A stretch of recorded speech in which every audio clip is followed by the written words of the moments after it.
कैसे एकदम चुपचाप बैठ के देखा तो शादी करने के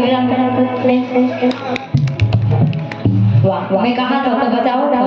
अब मैं कहा था नहीं बजा कैसे भैया चले सभी हाथ ऊपर करके एक साथ कहने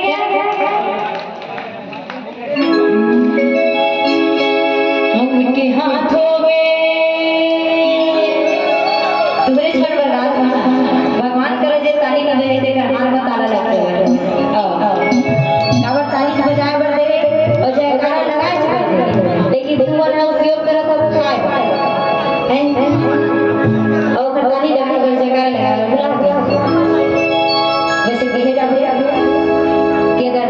भगवान के नाम लेवे ना तो भूख की आस नहीं लगे कैसे बाबा नहीं लगे ना नहीं लगा भूख नहीं लगे तू ही चला कहा था वो बताओ कौन भूख की आस लगते हाथ ऊपर कर अच्छा तो प्रभु राम के नाम पर नहीं दस दिया था तब भूख और अगर प्रभु राम के नाम लेते ना तो हमारे भूख ही गए अब तो सुबह खाएंगे प्रभु राम के नाम और रोज राम के नाम ले ना रोज खाएंगे इसे नफे से बोला लेकिन खाए बिना जिंदगी गुजारा नहीं चले और खावे तो फिर आपके नाम के जयकारा होते तभी सभी हाथ ऊपर करके एक साथ और कहना क्या है उनके हाथों में लग जाए अलीगढ़ वाला सभा मन वाला जो राम जी की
उसकी जिभिया में लगे